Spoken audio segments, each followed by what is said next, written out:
Hello, Redondo athletes and families. Coach Scully here, just with a video to show you Redondo strong circuits that you can do at home. This is just some ideas on combinations you can put together. It's put into 4 days. Some of you are good enough athletes that you can handle maybe even day 1 and 2, and then save day 3 and 4 for another workout. But feel free to combine them any way you want. But this is certainly just some ideas for you to put together. Infinite number of combinations here, but I'm going to go through a video that reviews these exercises, and I'll be doing a video for each one of these days. Okay, let's move on to this first one. Day 1 is goblet squat, plank hand marching, prone Y's and T's, push-ups, and bicycle oblique crunches. Okay, so let's look at what that looks like. Okay, all right, day 1. So what you want to do as you do these circuits is just find something that you can use for weight. So I've chosen a backpack here, and I put some textbooks in there, and that's going to be my resistance. If you've got dumbbells or some sort of weight at home, go ahead and do it, but be creative about how you use resistance for things like the squats that we're about to do here. So I just loaded up 25, 30 pounds, and then hug, you can use a suitcase as well and put whatever you can in a suitcase. And then hug it right in front. And with the squat here, we just want to maintain feet about shoulder width apart, and the knees are going to be slightly wider than shoulder width. So we just want to maintain the knees out. We never want to let the knees collapse in.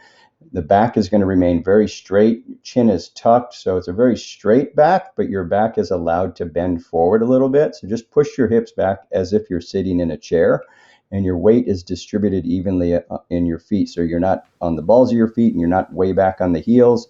It's just even distribution right in the middle of the foot. Okay? Inhale down and exhale on the way up.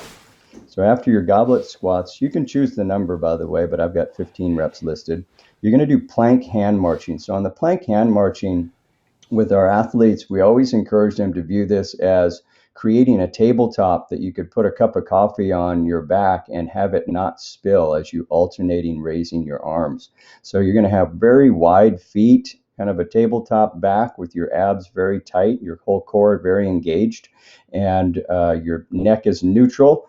And you're going to alternate with your hands narrow here. You're going to alternate raising them up into a Y position. Okay, but you'll notice very stable hips, very stable lower back. That doesn't move. That's the goal. Okay, and you can actually place something on your back as well, like your phone or a book or something, so that you can, it kind of helps you to get in touch with the idea of being very stable when you do that exercise. Okay, the next one, I'm going to use cans of soup, I think, on this one. They weigh about a pound, but again, be creative about how you create some resistance, but that's, if you don't have equipment at home, cans or bottled water or something can provide a good amount of resistance for an exercise like this. So I'm just bent over, very flat back, like on that core exercise on the plank hand marching. My knees are a little bit bent, but my hips are almost the same height as my shoulders. And then we're going to do the alphabet. We're going to do the Y raises and the T raises. So you're going to do 15 times, maybe just 10 if some of you struggle with the numbers of reps. Just tear that down a little bit and don't do quite as many. Just do what your body is capable of doing. But this is an excellent one for strengthening the backside.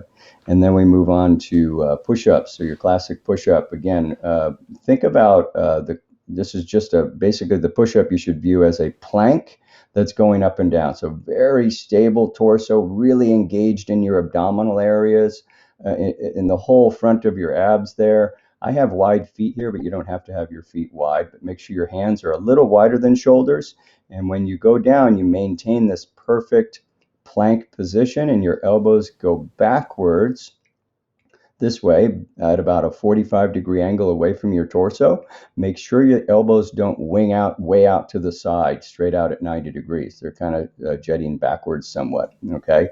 And I tell people better to have your hips just a little bit too high rather than a little too low, okay? That's a good push-up position right there, okay? It's an oldie but a goodie. Push-ups are a fantastic body weight exercise. And then lastly on this day 1 is bicycle oblique crunches. You're just doing opposite elbow towards your opposite knee, I kind of like to characterize it as bringing your armpit towards the knee rather than the elbow. So you're not going to try to touch your elbow. Just bring your armpit towards your knee as you cycle the legs and making sure you breathe throughout. Okay. Exhaling on the way up, inhaling on the way down. All right. And that's day one, guys. You're going to do it 3 or 4 times. And you can again move on to day 2 if you want for another part of that same workout, or you could just do that cycle 4 times or even 5 times and call that your workout, okay? Or even do some cardio like a walk or something of that nature to top that workout off. Okay, I'll send another video for day 2, and this will be ongoing. So best of luck. Reach out to me if you have questions. Good luck.